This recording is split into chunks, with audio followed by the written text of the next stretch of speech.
We know the NDP and the Liberals are really the same all over. They invent these pet causes to show just how tolerant they are, while actually proving to us all just how racist they really are.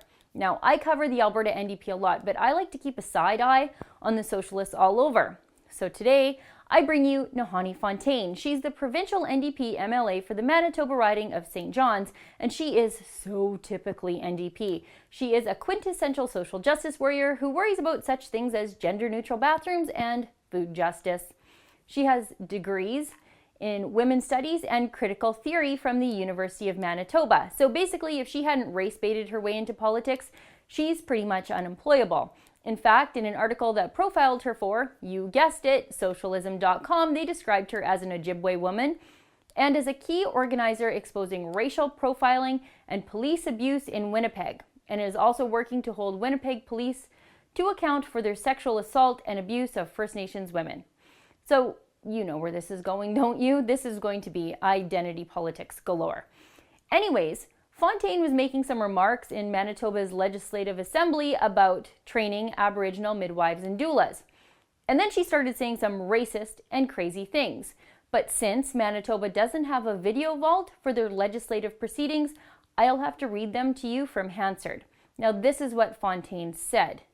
And again, for me, it always comes down to Indigenous women's right over their body, over their space.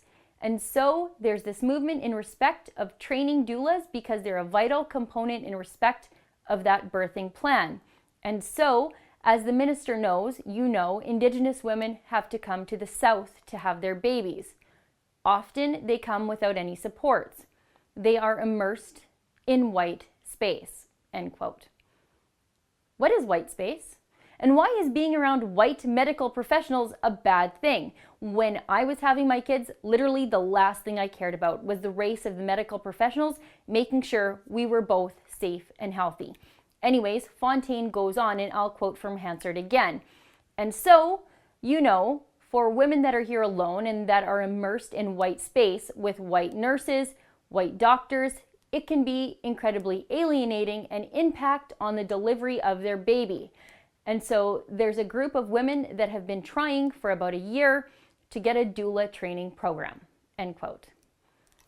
What planet is this woman on? She is literally advocating for race apartheid in Manitoba's healthcare system.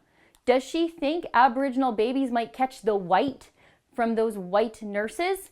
Does she think only Aboriginal people should be looking after other Aboriginal people because white men and women are so terrifying to Aboriginal people? Can we just pause for a second here and play a little game of reverse the race? Imagine a white woman saying they didn't want to be in the care of an Aboriginal doctor.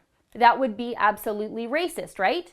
Because it is. And so is what Nahanni Fontaines said. But she will get away with her blatant hate for white people. She always has. In 2007, when Fontaines was the Director of Justice with the Manitoba Southern Chiefs organization, she led a boycott against non-Native businesses. Boycotting businesses based on race is racist.